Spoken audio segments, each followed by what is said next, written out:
அனைவருக்கும் வணக்கம் நண்பர்களே. இந்த பதிவில் நமது கும்பம் ராசி பூரட்டாதி நட்சத்திரம் நண்பர்களுக்கு தை மாதம் ராசி பலன் எப்படி இருக்கும் என்பதை பார்ப்போம். ராகு பகவான் தங்களது ராசியில் அமர்ந்து உள்ளார். முதல் வீட்டில் ராகு வாய்ப்புகள் மற்றும் சவால்களின் கலவையைக் கொண்டு சக்தி வாய்ந்த இடமாக இருக்கலாம். அதன் செல்வாக்கைப் புரிந்துகொண்டு அதன் ஆற்றலை நேர்மறையாக பயன்படுத்த நனவான முயற்சிகளை மேற்கொள்வதன் மூலம் தனிநபர்கள் நிறைவான மற்றும் வெற்றிகரமான வாழ்க்கையை நடத்த முடியும். ராகு உங்களுக்கு அளிக்கும் தனித்துவத்தைத் தழுவி நம்பிக்கையுடனும் சுய விழிப்புணர்வுடனும் உங்கள் பாதையில் செல்லுங்கள். ராகுவின் செல்வாக்கு தடைகளை முன்வைக்கும் அதே வேளையில் இது அசாதாரண சாதனைகள் மற்றும் தனிப்பட்ட வளர்ச்சிக்கான சாத்தியக்கூறுகளையும் வழங்குகிறது. அடித்தளமாக இருப்பதன் மூலமும் சமநிலையைத் தேடுவதன் மூலமும் மாற்றத்தைத் தழுவுவதன் மூலமும் நீங்கள் ராகுவின் சவால்களை பணக்கார மற்றும் அர்த்தமுள்ள வாழ்க்கை பயணத்திற்கான வாய்ப்புகளாக மாற்றலாம். 1ஆம் வீட்டில் ராகு இருந்தால் தனித்துவம், சுதந்திரம் மற்றும் வழக்கத்திற்கு மாறான நோக்கங்கள் ஆகியவற்றில் வலுவான விருப்பம் கொண்ட ஒரு நபரைக் குறிக்கலாம். அவர்கள் மற்றவர்களால் பார்க்கப்பட வேண்டும் என்ற வலுவான விருப்பத்தை வெளிப்படுத்தலாம், மேலும் பெரும்பாலும் வெளிப்படையாகப் பேசுவார்கள். இதனால் அவர்கள் தவறாக புரிந்து கொள்ளப்படவோ அல்லது விரோதப் போக்கையோ ஏற்படுத்தக்கூடும். இருப்பினும் இந்த நிலைப்பாடு அவர்களுக்கு கூர்மையான அறிவுத்திறன், படைப்பாற்றல் மற்றும் பல்வேறு துறைகளில் தங்கள் நேரத்தை விட முன்னேறும் திறனையும் அளிக்கும். கேது பகவான் உங்களது 7ஆம் வீடான மனைவி மற்றும் களஸ்திர ஸ்தானத்தில் அமர்ந்து உள்ளார். கேது பூர்வீக மக்களின் வாழ்க்கையில் ஒரு மோசமான தாக்கத்தை ஏற்படுத்துகிறது, அது அதன் நேர்மறையான பக்கங்களையும் கொண்டுள்ளது. கேது என்பது பொருள்முதல்வாதம் மங்கத் தொடங்கும் புள்ளியாகும், மேலும் ஆன்மீகத்தின் மீதான ஆர்வம் வளரத் தொடங்குகிறது. எனவே கிரகம் தனிநபர்களின் வாழ்க்கையில் நேர்மறையான தாக்கத்தை ஏற்படுத்துகிறது. வேத ஜோதிடத்தின்படி 7வது வீட்டில் கேதுவுடன் இருக்கும் பூர்வீகவாசிகள் ஆன்மீகத்தில் அதிக ஆர்வத்தை வளர்த்துக் கொள்கிறார்கள், மேலும் அவர்கள் உலக ஆசைகளிலிருந்து விலகியதாக உணரலாம். இந்த கிரகம் பூர்வீக மக்களுக்கு ஞானத்தையும் செல்வத்தையும் வழங்கக்கூடும். 7ஆம் வீட்டில் கேதுவின் சொந்தக்காரர்கள் தங்கள் உறவுகளில் தன்னலமற்றவர்களாக இருக்கலாம் மற்றும் அவர்கள் தங்கள் வாழ்க்கை துணையுடன் உறுதியாக இருப்பார்கள். பூர்வீக ஜாதகத்தில் கேதுவின் நேர்மறையான விளைவு அவர்களின் வாழ்க்கையை மகிழ்ச்சியுடனும் நிரப்பக்கூடும். இந்த பூர்வீகவாசிகள் ஒரு கவர்ச்சியான வாழ்க்கையை வாழலாம் மற்றும் அவர்கள் தங்கள் உறவுகளில் ஆர்வமாக உள்ளனர். மறுபுறம் இந்த பூர்வீகவாசிகள் சிறிய விஷயங்களில் அதிகமாக வாதிடலாம் மற்றும் உறவுகளில் நம்பத்தகாத தரங்களைக் கொண்டிருக்கலாம். பரஸ்பர அனுதாபமும் பிணைப்பும் இல்லாததால் பூர்வீகவாசிகள் தங்கள் வாழ்க்கைத் துணையின் முன் தங்கள் உணர்ச்சிகளை வெளிப்படுத்த முடியாமல் போக வாய்ப்புள்ளது. இந்த முன்னேற்றங்கள் பூர்வீக குடிகளின் திருமண வாழ்க்கையை சீர்குலைக்கலாம். ஆனால் சரியான திருமண வைத்தியம் மூலம் அவற்றைத் தீர்க்க முடியும்.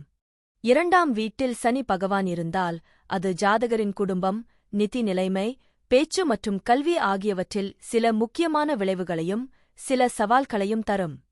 பொதுவாக இது செல்வத்தை ஈட்டுவதில் தாமதத்தையும் கடின உழைப்பையும் குறிக்கிறது, ஆனால் பொறுமை மற்றும் ஒழுக்கத்துடன் நிலையான செல்வத்தை அடைய முடியும். ஆரம்ப காலத்தில் நிதி நெருக்கடிகள் அல்லது பண பற்றாக்குறை இருக்கலாம். ஆனால் நீங்கள் கடின உழைப்பு மற்றும் சிக்கன நடவடிக்கைகளால் பிற்காலத்தில் நல்ல செல்வத்தை சேர்க்க முடியும். நிதி விஷயங்களில் மிகுந்த ஒழுக்கமும் நடைமுறை அணுகுமுறையும் இருக்கும்.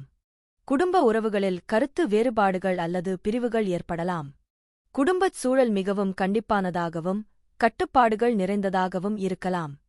பெற்றோருடன், குறிப்பாக தந்தையுடன், உறவுகள் சுமூகமாக இருக்காது. குடும்பப் பொறுப்புகளைச் சுமப்பது ஒரு சுமையாக உணரப்படலாம். நீங்கள் குறைவாகப் பேசக்கூடியவராகவும் ரிசர்வ்ட் ஆகவும் இருப்பார். பேச்சு கடுமையானதாகவோ அல்லது நேரடியானதாகவோ இருக்கலாம், இது சில சமயங்களில் மற்றவர்களைப் புண்படுத்தலாம். காலப்போக்கில் இவர்களின் பேச்சு முதிர்ச்சியடைந்து தத்துவார்த்தமான ஆலோசனைகளை வழங்கும் திறனைப் பெறுவார்கள். ஆரம்பக் கல்வியில் தடைகள் அல்லது தாமதங்கள் ஏற்படலாம். ஆனால் நீங்கள் அறிவார்ந்தவராகவும் எந்தத் துறையிலும் ஆழமான அறிவைப் பெறக்கூடியவராகவும் இருப்பார். கண் தொடர்பான பிரச்சினைகள், குறிப்பாக வலது கண்ணில், ஏற்பட வாய்ப்புள்ளது. பலர் தங்கள் சொந்த ஊரை விட்டு வெகுதூரம் சென்று அயல் நாடுகளில் வேலை செய்து செல்வம் ஈட்டுவார்கள். சனி பகவானின் பார்வை 8ஆம் வீட்டில் விழுவதால் இது ஜாதகருக்கு நீண்ட ஆயுளைக் கொடுக்கும். 5ஆம் வீட்டில் குரு பகவான் இருப்பது ஒரு மிகச்சிறந்த, அதிர்ஷ்டகரமான அமைப்பாகும்.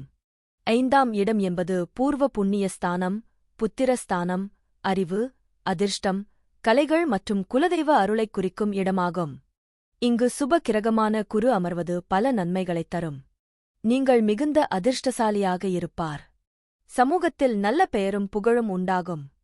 நீங்கள் சிறந்த அறிவாற்றல் கொண்டவராகவும் புத்திசாலியாகவும் இருப்பார். உயர்கல்வியில் சிறந்து விளங்குவார். மேலும் பல துறைகளைப் பற்றிய அறிவைப் பெற்றிருப்பார்.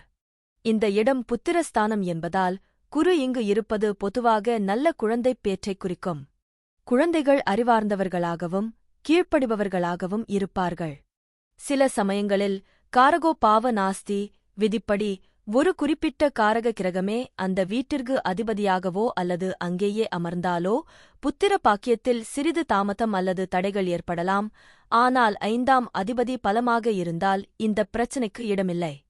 இது பூர்வ புண்ணிய ஸ்தானம் என்பதால் முற்பிறவியில் செய்த நன்மைகளின் பலனாக இந்த பிறவியில் நல்ல யோகங்களை அனுபவிப்பார்கள். குலதெய்வத்தின் அனுகிரகம் இவர்களுக்கு உண்டு. நீங்கள் நிரந்தரமான செல்வம் உடையவராக இருப்பார்.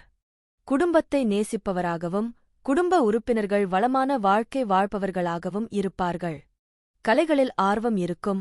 மேலும் படைப்புத் திறன்கள் அதிகமாக இருக்கும். நல்ல பேச்சாளராகவும் அறிவார்ந்த ஆலோசனைகளை வழங்குபவராகவும் இருப்பார்.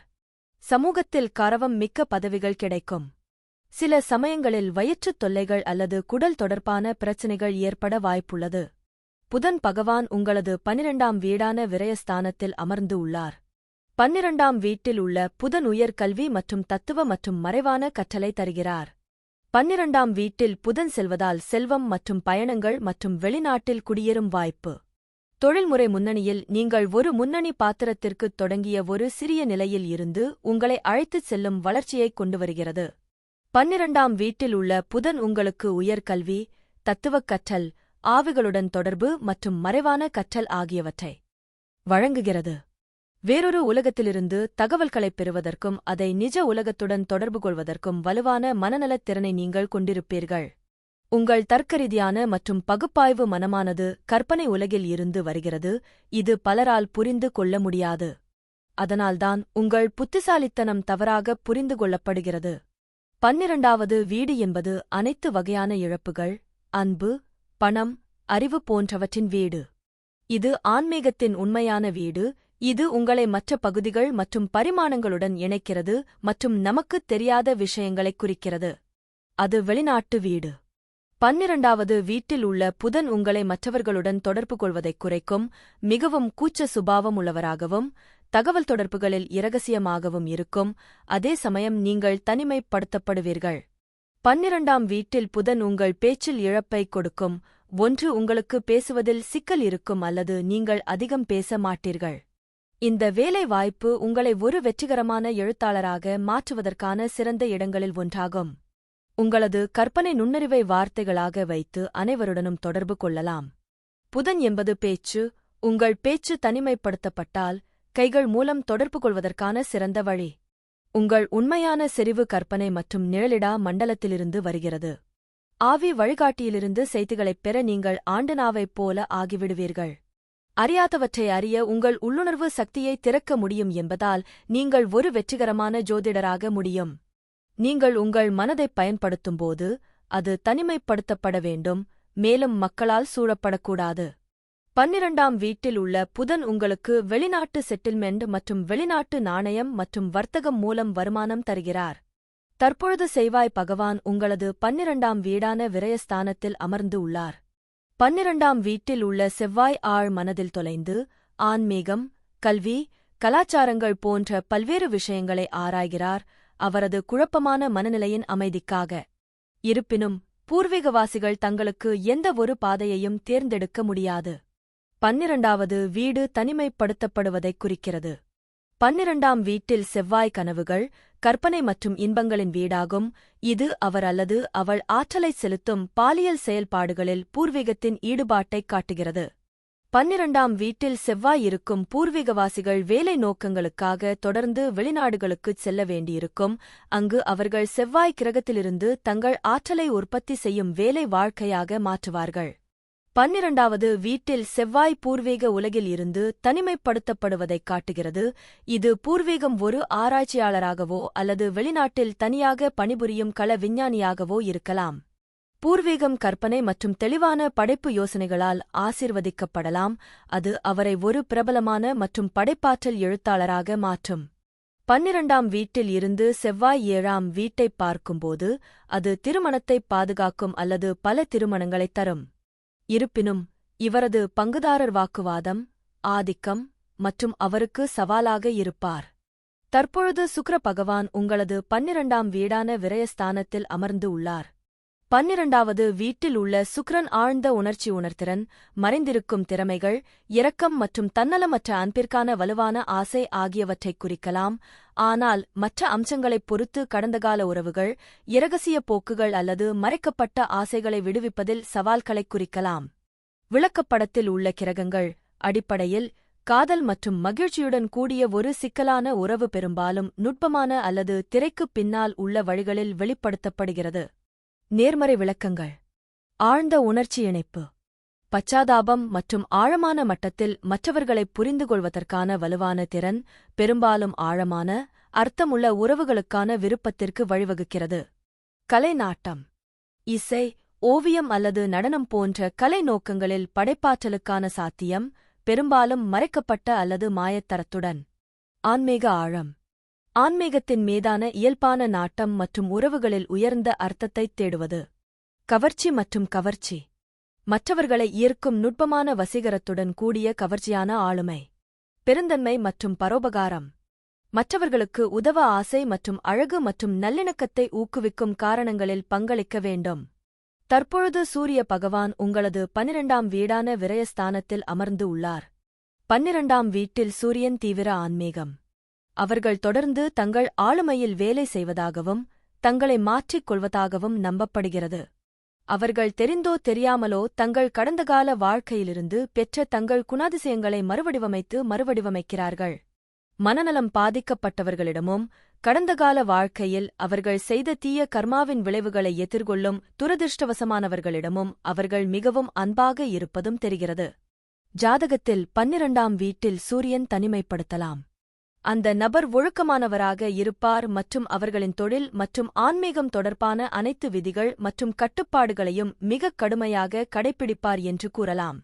இவை சமூகமத விதிகளாக இருக்கலாம் அல்லது தனிநபரால் கற்பிக்கப்பட்டு உருவாக்கப்பட்ட சில தனிப்பட்ட நடைமுறைகளாக இருக்கலாம். தொழில்முறை முன்னணியைப் பொறுத்தவரை அவர்கள் சிறந்த செயல்திறன் கொண்டவர்கள். அவர்கள் தங்கள் சிந்தனை செயல்முறை, இலக்குகள் மற்றும் இலக்குகளில் தெளிவைத் தேடுகிறார்கள். அவர்கள் தங்கள் யோசனைகளில் உறுதியாகவும் நம்பிக்கையுடனும் மாறியவுடன் எந்தவொரு பணியையும் மிகவும் திறமையாக முடிக்க முடியும்.